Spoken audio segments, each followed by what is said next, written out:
सिर्फ पढ़ाई करने का मतलब ये नहीं होता कि आप रट लो किसी चीज को। पढ़ा जा रहा है सिर्फ ये नहीं किताब ले लिया रटे जा रहा है। एलपीजी क्या है? कनेक्टिविटी। मतलब 20 साल के टीचिंग कैरियर में जो हारने की सबसे बड़ी वजह है लोगों की, वो ये है कि वो इस परीक्षा के पैटर्न को समझे बिना सिर्फ पढ़ाई करते हैं। एक फॉर्मूला है 20 पेजेस पर डे, 3 महीने, 90 दिन का कोर्स है ये। 3 महीने, 4 बातें। आज के इस सेमिनार में मैंने 4 बातें बताई। ये 4 बातें आप हमारी तरफ से आज ले जाओ।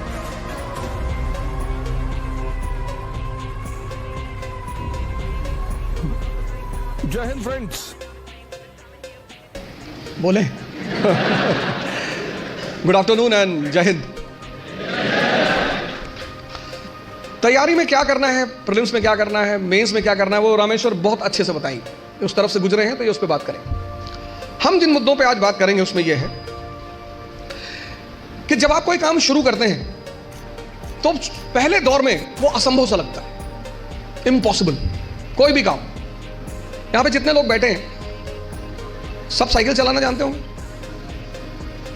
अब तो सब जानते होंगे। अब क्या लगता है कि साइकिल चलाना कितना आसान है, लेकिन जब सीखना शुरू किया होगा तब कितने दिन लगे होंगे साइकिल लेके सिर्फ दौड़ने में। अब तो जो साइकिल सीखते हैं वो तो बड़ा बेहुदा तरीका साइकिल सीखने का। अब तो 2 पहिए बैलेंस करने के लिए लगा देते, वो बहुत गंदा तरीका है। उस तरीके से लोग मार नहीं खाते। वो गंदा इसीलिए है, उस तरीके से कोई मार ही नहीं खाता। हम तो मार गए हैं। साइकिल लेके गए, गिर गए, हैंडल टेढ़ी हो गई, चैन टूट गई, उसके बाद घर पे कायदे की धुलाई भी हुई, तो दोनों पैरेलल ही चलता था। और 1980s में साइकिल होना ही बड़ी बात थी। आज तो बड़ी हिकारत भरी नजर से साइकिल को देखा जाता है, लेकिन 1980 में साइकिल होना बहुत बड़ी बात। और साइकिल कोई देना नहीं चाहता था। उसका एक ही तरीका होता था कि आप लेकर भागो, बस आप वेट करो। जैसे कहते हैं ना गुरिल्ला वॉर, कि पिताजी आए, साइकिल खड़ी की और गलती से अगर उन्होंने चाबी नहीं निकाली तो आपका काम हो गया। तो 10 दिन 15 दिन तो इसमें लगता था बैलेंस करने में।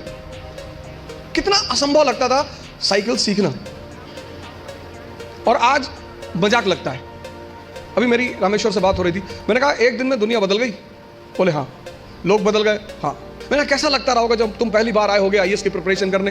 बोले असंभव सा लगता था। अब बोले अब मजाक सा लगता है।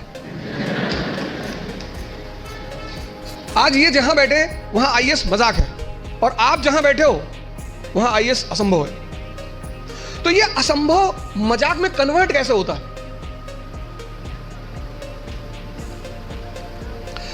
एक लड़के ने, उसकी गर्लफ्रेंड की शादी हो रही थी। अरे हो जाती है यार शादी इसमें इतना। तो उस लड़के ने अपनी गर्लफ्रेंड से कहा कि कुछ निशानी दे दो जिसको मैं जिंदगी भर अपने पास रखूं। तो उस लड़की ने अपनी एक जूती निकाली, दे दिया। लड़का उस जूती को लेके गया सुनार के पास, जो सोने वगैरह का काम करते सुनार, उनके पास गया। उसने कहा कि इस जूती को चांदी के फ्रेम में बना दो। सुनार ने कहा अच्छा, कल शाम को आके ले जाइएगा। दूसरे दिन लड़का गया तो सुनार ने उसको चांदी की फ्रेम में जूती को बना के एकदम बाकायदा ला के लड़के के सामने प्रेजेंट किया।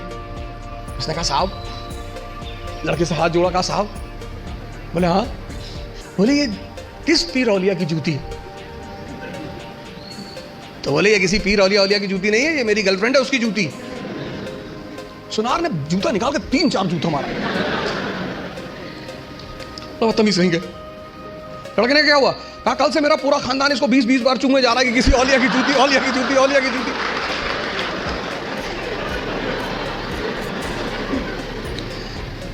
सर ये हंसने की बात नहीं है, ये समझने की बात है। बिना समझे किसी फील्ड में नहीं कूदना है। यही से तो शुरुआत है सेमिनार की, कि तुम जहां बैठे हो वहां आईएएस असंभव है, और रामेश्वर जहां बैठा है वहां आईएएस मजाक है। तो ये असंभव मजाक में कैसे बदले, कैसे तुम यहां आकर बैठो? उसका पहला सूत्र यही है कि जिस फील्ड में भी कूदना चाहते हो पहले उसको समझो, वो क्या है, उसमें क्या करना पड़ता है, उसके स्टेजेस क्या क्या हैं, कितना समय लगता है। दुनिया में असंभव ही मजाक बनते हैं। और ऐसे सामान्य, हम इकरा की एक बहुत अच्छी अदा रही है, हम हमेशा उस एस्पिरेंट को कॉल करते हैं जिसने वो असंभव को मजाक बनाया हो। सैफिन भी आया था, उसने भी असंभव को मजाक ही बनाया था। सामान्य, अति सामान्य परिवार, अति सामान्य, सामान्य भी नहीं, अति सामान्य। सामान्य में तो कम से कम आपको खाना मिल जाता है, माँ बाप कुछ पैसे भेज देते हैं। अति सामान्य, खाने का पता नहीं मिलेगा कि नहीं, पिताजी महीने में कितना पैसा भेजेंगे। अति सामान्य। अति सामान्य व्यक्ति के लिए लड़ना बहुत बड़ी बात होती है। लड़ना तो सबको है, लेकिन जो अति सामान्य है, पहला सूत्र यह है कि जिस भी फील्ड में कूदना है, बात समझ में आ रही ना, जिस भी फील्ड में कूदना है, जहां भी जाना है, जिसकी भी प्रिपरेशन करनी, साइकिल है प्रिपरेशन। आज तुम्हें साइकिल चलाना मजाक लगता है। आज जब तुमसे कोई कहता है कि भैया साइकिल चलाना सीखना है, तुम कहते अरे यार साइकिल में क्या है, अब तुम्हारे लिए क्या है ना, लेकिन वो जो पहले दिन लेकर चलेगा। तो पहला सूत्र जो मैं देखता हूं, मैंने बहुत सारे लड़कों को देखा पिछले 20 साल के टीचिंग कैरियर में, जो हारने की सबसे बड़ी वजह है लोगों की, वो ये है कि वो इस परीक्षा के पैटर्न को समझे बिना सिर्फ पढ़ाई करते हैं।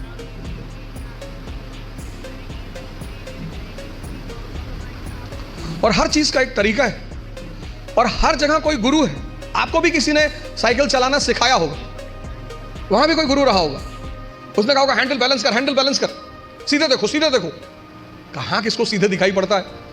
पैंडल पे पैर रखो तो हैंडल घूम रही है, हैंडल संभालो तो पैंडल इधर जा रहा है, और सब संभाले तो खुद नीचे आ गए। पहला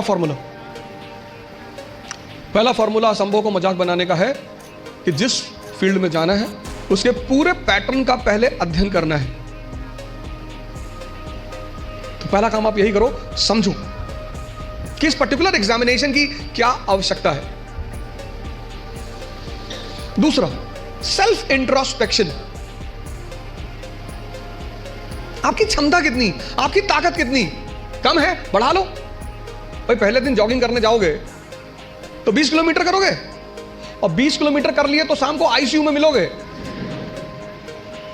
जब भी हम कोई काम शुरू करते हैं तो हमारा मन बड़ा एक्साइटमेंट में रहता है। जैसे बड़ी छोटा सा एग्जांपल है, जब हम स्कूल में थे और क्लास चेंज होती थी, ये 3rd से 4th में गए, तो जब 4th क्लास की किताबें आती थी नई नई, उस दिन पढ़ने का बड़ा मन करता था। फिर 10 दिन बाद जब वो किताबें पुरानी हो जाती थी तो वही किताबें देखने का मन नहीं करता था। ये मन का नेचर है, एक्साइटमेंट। नहीं बाइक घर में आई, खूब चलाए 3-4 दिन, बाद में देखने का मन ही नहीं किया। अपनी ताकत, क्षमता सबकी बराबर है, कोई कम यूज करता है, कोई ज्यादा यूज करता है। मेहनत करने से, सिर्फ पढ़ने से कुछ नहीं होता। अगर मेहनत करने से सब कुछ होता तो सबसे ज्यादा फायदा होता मजदूरों का।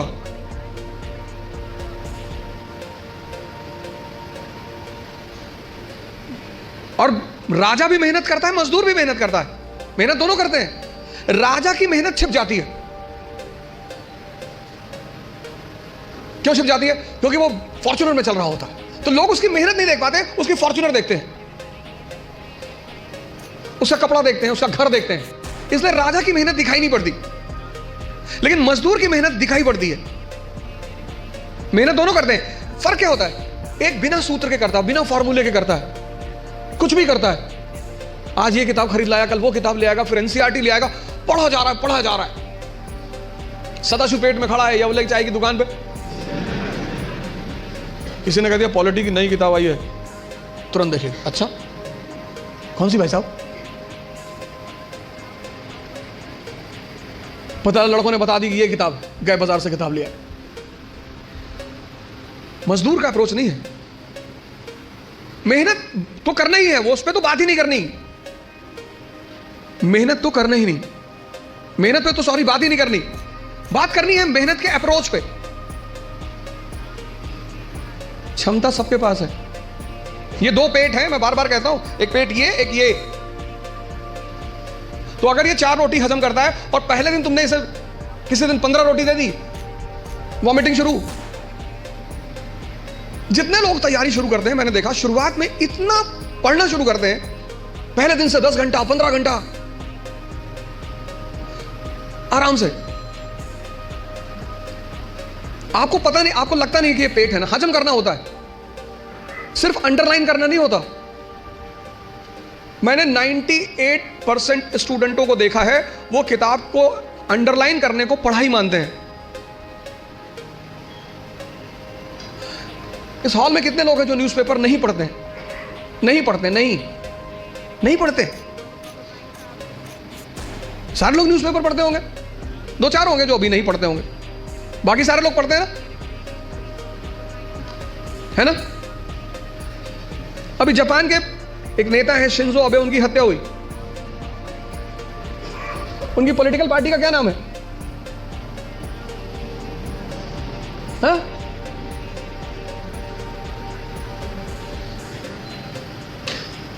किसी को नहीं पता? अरे भैया, हफ्ते भर पहले की घटना है, पता ही नहीं, और अंडरलाइन किए होगे।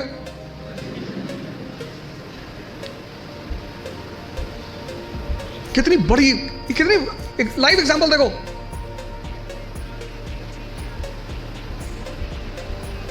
अपना स्व मूल्यांकन करना बहुत बड़ी बात होती है, सेल्फ इंट्रोस्पेक्शन।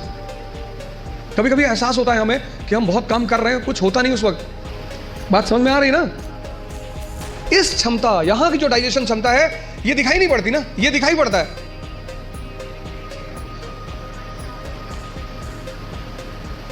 ये पेट दिखाई पड़ता है, ये पेट दिखाई नहीं पड़ता। अब ये क्षमता विकसित, स्ट्रॉन्ग कैसे होगी? बड़ा प्यारा फॉर्मूला, सेकंड फॉर्मूला। क्षमता बढ़ानी है मन की, हजम करने की, बहुत प्यारा, जो कि फिर 98% लोग नहीं करते। तुम बिना सोचे पढ़ सकते हो, तुम बिना सोचे पढ़ सकते हो, बिना सोचे लिख नहीं सकते। एक फॉर्मूला है 20 पेजेस पर डे। आप लिखिए। आप किसी भी कोचिंग जाते हैं, कहीं भी जाते हैं, कोई टॉपिक खत्म होता है, उस टॉपिक को आप कम से कम 5 बार लिखिए। आप पढ़ने की आदत छोड़िए, लिखना शुरू करिए। जितना आप लिखेंगे उतना सोचने की क्षमता या हजम करने की क्षमता डेवलप होगी। भाई पहले दिन जॉगिंग करने गए, 2 किलोमीटर गए, 5 दिन 6 दिन 2 किलोमीटर जाते रहे, फिर 10वें दिन 5 किलोमीटर, क्षमता बढ़ी ना? एक दिन में नहीं बढ़ेगी। यह दूसरा फॉर्मूला है। अपनी इंटरनल क्षमता को बढ़ाओ।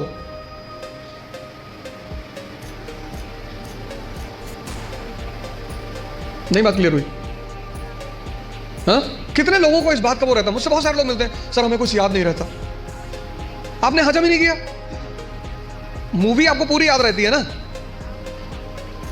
नॉवेल पढ़ा आपने, पूरी याद रहता है, पूरा नॉवेल, एक एक लाइन, एक एक कैरेक्टर याद है। ये क्यों नहीं याद है? क्योंकि आपने हजम करने की कोशिश नहीं की। ये दूसरा फॉर्मूला। अपनी इंटरनल कैपेसिटी को पहचानो। यही तो है सेल्फ इंट्रोस्पेक्शन। और अगर वो कम है, बढ़ा लो। 3 महीने, 90 दिन का कोर्स है ये। 3 महीने 3 महीने अगर 20 पेजेस लिख ले गए तो तुम बिलीव नहीं करोगे कि तुम्हारे सोचने की क्षमता कितनी डेवलप हो जाएगी, हजम करने की क्षमता कितनी डेवलप हो जाएगी। ये दूसरी चीज, अपना मूल्यांकन, अपनी ताकत को समझना कि मेरा पोटेंशियल लेवल क्या है। क्लास खत्म हुई, आप घर गए, आप जो 2.5 घंटा पढ़ा है उसको रीराइट करने की कोशिश करो। संभावना है कि आप सिर्फ 30% लिख पाएंगे, शायद। कुछ लोग तो 10% भी नहीं रिकॉल कर पाते। तो पहला काम क्या करना है? एग्जामिनेशन पैटर्न को समझना है। ये क्या है, कैसे है, पहला चरण क्या है, दूसरा चरण क्या है, तीसरा चरण क्या है। दूसरा क्या करना है? सेल्फ इंट्रोस्पेक्शन करना है। सेल्फ इंट्रोस्पेक्शन करो। दूसरा काम, अपनी क्षमता को पहचानो। अगर कम है, अगर तुम 2 किलोमीटर से वॉक कर सकते हो एक दिन में, कोई बात नहीं, उसको 25-30 किलोमीटर तक पहुंचाओ। इन सब लोगों ने यही किया, अपनी क्षमता को पहचाना, सेल्फ इंट्रोस्पेक्ट किया, उसमें को बढ़ाया। हम जब तैयारी करने आए थे हमको कुछ नहीं आता था,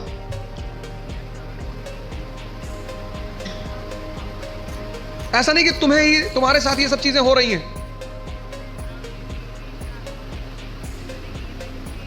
तो पहली बात, पहला काम क्या करना है? एग्जामिनेशन पैटर्न को समझना है। दूसरा काम क्या करना है? Self introspection. तीसरी बात, कहावत है हिंदी में, लकीर के फकीर। पहले उनको एक ट्रैक पे रख दो, वो उस ट्रैक से कभी हटेंगे ही नहीं। उतना ही करेंगे जितना बताया जाएगा, उतना ही बोलेंगे जितना कहा जाएगा। जो जिंदा दिमाग है, जिंदा, वो अपने समय को, जैसे अगर आप आईएएस मेंस का पेपर देखें तो 1970s के जो क्वेश्चन थे वो अलग थे, 1990s के क्वेश्चन अलग हो गए, फिर 2000 के बाद क्वेश्चन बिल्कुल अलग हो गए, और आज तो जो मेंस का पैटर्न है क्वेश्चन पूछने का वो तो एकदम पलट चुका है। अमेरिका का एक विद्वान था थॉमस जेफरसन, उसने कहा किसी भी संविधान को सिर्फ 19 साल चलना चाहिए। थॉमस जेफरसन, जब अमेरिका में संविधान लिखा जाने लगा तो उसने कहा किसी भी संविधान को सिर्फ 19 साल बस, क्योंकि 19 साल बाद बहुत सी चीजें बदल चुकी होंगी, तो जब चीजें बदल जाएंगी तो फिर संविधान लिखा जाएगा बदली हुई परिस्थिति के हिसाब से।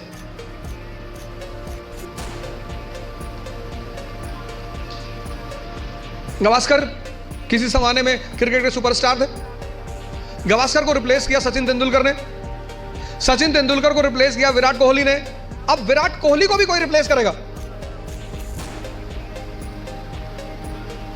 समय की जो सबसे बड़ी चीज है वो है change. Change is the law of nature, और जो चेंज को नहीं समझेगा, सिर्फ पढ़ाई करने का मतलब ये नहीं होता कि आप रट लो किसी चीज को। तीसरी सबसे बड़ी चीज ये है कि तुम्हारी जो समय है, सिचुएशन, परिस्थिति, इकोनॉमी, सोसाइटी, पॉलिटी, और सब इंटरकनेक्टेड है। स्कूल में हम क्या करते हैं, सबको सेग्रीगेट करके पढ़ते हैं अलग अलग, लेकिन सिविल सर्विस में सब एक दूसरे से जुड़े हुए हैं।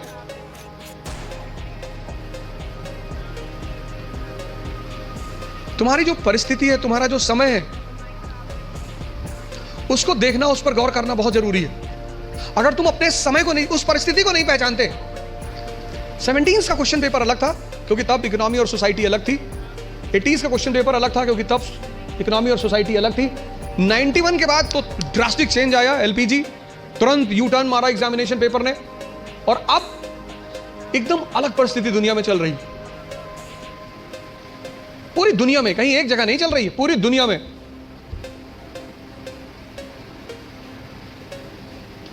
ये तीसरी चीज है, अपना समय। सिर्फ ये नहीं किताब ले लिया रटे जा रहा है, एलपीजी क्या है, connectivity. Bharat unity in diversity का देश है, आज से नहीं, प्राचीन काल से। और उस यूनिटी इन डाइवर्सिटी की मुख्य वजह क्या है? भारत की ज्योग्राफी। कल्चर किस पे डिपेंड करता है? ज्योग्राफी पे। कल्चर मतलब ड्रेस, कल्चर मतलब खाना। कश्मीर का हिंदू और तमिलनाडु का हिंदू, दोनों के ड्रेसिंग सेंस अलग अलग होंगे क्योंकि दोनों की ज्योग्राफी अलग अलग है। गुजरात का मुसलमान और नॉर्थ ईस्ट का मुसलमान, दोनों का ड्रेसिंग सेंस अलग अलग होंगे, और खाना भी अलग अलग होगा। तो अशोक को, जैसे आज हिंदू मुस्लिम ईसाई के बीच तनाव है, ऐसे अशोक को बुद्ध, ब्राह्मण और जैनों के बीच तनाव का सामना करना पड़ा। और टेंशन चाहे फैमिली में हो या राष्ट्र में, विनाश करती है। जो तुम आज सिचुएशन देख रहे हो, ये सिचुएशन अशोक के सामने भी थी, तभी तो हम उसे द ग्रेट कहते हैं, जिसको समझ में आ रहा हो। और फिर वो धम्म की नीति का प्रतिपादन, पॉलिसी ऑफ धम्म, और उस पॉलिसी ऑफ धम्म में वो कहता है सार वृद्धि, कि प्रत्येक व्यक्ति को हर धर्म के बेसिक सिद्धांत को समझना चाहिए। और किसी भी धर्म का बेसिक सिद्धांत, वो चाहे इस्लाम हो, चाहे हिंदुइज्म हो, चाहे क्रिश्चियनिटी हो, बेसिक सिद्धांत किसी भी धर्म में कोई अंतर नहीं है। बेसिक सिद्धांत इस्लाम, क्रिश्चियनिटी, इसी में तो दाराशिकों ने किताब लिखी थी, Majma ul Bahrain, the meeting of two oceans, Islam and Hinduism. वो जो अशोक के समय परिस्थिति थी, बुद्धिस्ट, ब्राह्मण और जैनों के बीच तनाव, वही परिस्थिति मेडिवल इंडिया में अकबर के सामने थी। हिंदू, मुसलमान और फिर उनके विभिन्न डिफरेंट सेक्ट्स, संप्रदाय, शिया, सुन्नी, शैवाइट, वैष्णवाइट। तो उसने भी फिर कहा कि नहीं नहीं, इस तनाव को कम करना है तो तौहीद इलाही, तौहीद इलाही। अब जब तुम मेंस में आंसर लिखते हो तो तुम्हें यह कंपैरिजन दिखाना पड़ेगा। वो जो तुम्हारा एग्जामिनी है ना, उसको पता लगना चाहिए कि यार इसने हिस्ट्री से सीखा है। India is a country of unity in diversity. आज कोई हम इस समस्या से परेशान नहीं है, पहले से। और जब जब हम इस समस्या से परेशान हुए, हमारे पास सॉल्यूशन था। परिस्थिति, अपनी प्रेजेंट परिस्थिति को समझना, राष्ट्र की आर्थिक स्थिति, economic condition, social condition, political condition, cultural condition, ये 3 काम कर लो आप। और अगर ये 3 काम आपने कर लिया तो आप भी कल यहां बैठोगे और असंभव को मजाक बना दोगे। पहला काम, पूरा एग्जामिनेशन पैटर्न को समझो घर जाकर। नहीं समझते हो, जहां कोचिंग में पढ़ते हो उस टीचर से पूछो कि सर ये है बे, क्या क्या क्या है सर, डिमांड इनकी क्या है सर, ये बेस में क्या चाहते हैं सर, ये प्रीलिम्स में क्या चाहते हैं।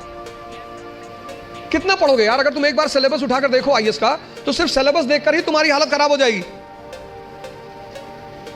कोई तो फॉर्मूला होगा जो इन लोगों ने फॉलो किया होगा और प्रीलिम्स निकला। इस दुनिया में हर कोई भी आदमी ओमनीसिएंट नहीं है। अभी आप हमसे 4 क्वेश्चन पूछ लो, हो सकता है मैं ही जवाब ना दे पाऊं। दूसरा, सेल्फ इंट्रोस्पेक्शन करो, अपनी क्षमता को चेक करो। और तीसरा, अपनी परिस्थिति को समझो। इन सबके साथ ये 3 बातें क्लियर हुई ना? इन सबके साथ जो चौथी बात, जो मतलब मुझे बोलना ही होता, जीवन मतलब युद्ध। ये लास्ट बात। या तो आप हंस हंस के लड़ोगे या रो रो के लड़ोगे।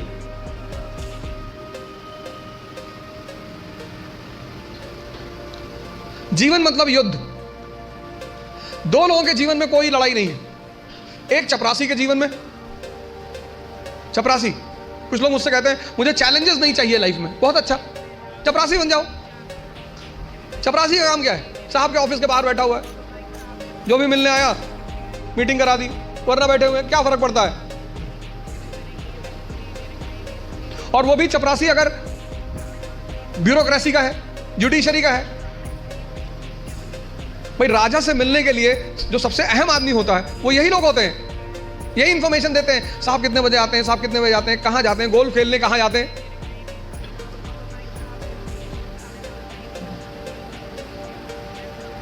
और या फिर जो लोग हरिद्वार चले गए, जिन्होंने कहा भैया हमें नहीं बनना आईएएस, हमें प्रधानमंत्री नहीं बनना, हमें कुछ बनना ही नहीं। आज आप गेरुआ पहन लो, आज आपके जीवन की सारी चुनौती खत्म, क्योंकि आपने मान लिया कि आप इस जीवन की लड़ाई में शामिल नहीं हो। लेकिन जीवन का मजा भी तो यही है। और करना क्या है? तो जब लड़ना है, जब ये पता है कि लड़ना है, युवा मतलब शक्ति। भारत आज एक दुनिया का ऐसा देश है जिसके पास सबसे ज्यादा युवा हैं। और भारत आज दुनिया का एक ऐसा देश है जिसके युवा सबसे ज्यादा डिप्रेशन में है। और जीवन की लड़ाई में 2 ताकतें बहुत काम आएंगी, एक मन की और एक शरीर की। तुम जब भी ऊपर उठोगे तो ये ग्रेविटी तुम्हें नीचे खींचेगी ना। ऐसा समाज की ग्रेविटी है। हम जब आईएएस की तैयारी करने गए तो हमारे गांव में हर आदमी, मतलब एक साहब तो हंसना शुरू किया उन्होंने, और हंसते हंसते गिर गए वो। उन्होंने हमसे पूछा दिल्ली क्यों जा रहे हो? अब मेरा दिमाग खराब था, मैंने कह दिया मैं आईएएस की तैयारी। बोले आईएएस? फिर वो हंसने लगे और हंसते हंसते वो गिर गए। और उस हंसी का इतना रोल रहा मेरे जीवन में, मतलब उस हंसी ने मुझे एकदम मजबूत कर दिया था कि अब आईएएस ही बनना है। उस दिन मुझे एहसास हुआ कि महाभारत क्यों हुई। आपको कोई डांट दे उतना बुरा नहीं लगता, आपको कोई भगा दे बुरा नहीं लगता, जब लोग हंसते हैं ना तब बहुत दर्द होता है। लेकिन मेरे पिताजी ने मुझसे कहा कि आईएएस प्रधानमंत्री बनने वाले आदमी। अरे मैंने कहा यार क्यों चढ़ा रहा हूं फालतू में। भगवान के आशीर्वाद से आज भी हमारे साथ हैं, और मैं अगर उनसे कोई भी बात कहता हूं तो तुम्हारे लिए तो कल ही कर लोगे। मैंने कहा सोच रहा है हवाई जहाज खरीद लो। अरे ने कहा भैया जी लेने दो। लेकिन उन्हीं की वजह से मतलब आज जहां भी मैं हूं उसमें सबसे ज्यादा योगदान मेरे पिताजी का है।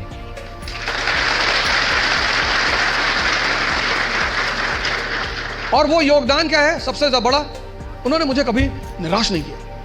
हमेशा हर चीज में अरे तुमसे क्यों नहीं होगा, तुम ही करोगे। तो मैं सब लोगों से यहां रिक्वेस्ट करूंगा कि आप योग और ध्यान से जरूर जुड़ें। ध्यान किसी धर्म का नहीं है, उस ध्यान पर किसी धर्म विशेष की मोनोपोली नहीं है। ध्यान का सीधा सा मतलब है अपने मन को समझना। आप में से बहुत सारे लोग हैं जो 10 घंटा पढ़ना चाहते हैं लेकिन ये पढ़ने ही नहीं देता होगा। तुम्हारी जीत किस पर निर्भर करती है? अगर इससे तुम्हारी दोस्ती हो गई और तुम जो करना चाहते हो उसमें ये तुम्हें सपोर्ट करने लगा, या तुम उठे सुबह, तुमने डिसाइड किया कि आज मैं 4 घंटे पढ़ूंगा और तुम्हारा मन तुम्हारे साथ बैठ गया और 8 घंटे बीत गए तुम्हें पता ही नहीं चला, वही तो ब्लेसिंग है। और तुमने टारगेट बनाया कि 6 घंटे पढ़ूंगा और 60 मिनट बाद तुम चाय पी रहे हो, बाहर खड़े हो गए। और चाय पी रहे हो तो बुरा नहीं कर रहे हो, चलो अच्छा कर रहे हो। तुम्हारा जो डिस्कशन है, तुम जब भी लोगों से बात करो तुम ये गौर करो कि किस मुद्दे पे कर रहे हो। सुष्मिता सेन शादी कर रही है,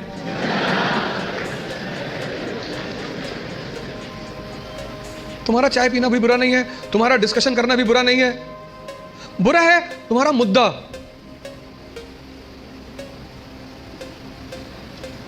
चलो बाहर निकल ही आए, बात कर रहे हो, कोई बात नहीं, तो किसी ऐसे मुद्दे को उठाओ जिससे, और डिबेट का मतलब झगड़ा नहीं, डिबेट का मतलब एक्सचेंज ऑफ इंफॉर्मेशन। पूरी जिंदगी तुम ये कभी नहीं कह पाओगे कि अब मुझे सब कुछ आता है, और जिस दिन तुमने ये कह दिया किसी मेंटल हॉस्पिटल जरूर चले जाना।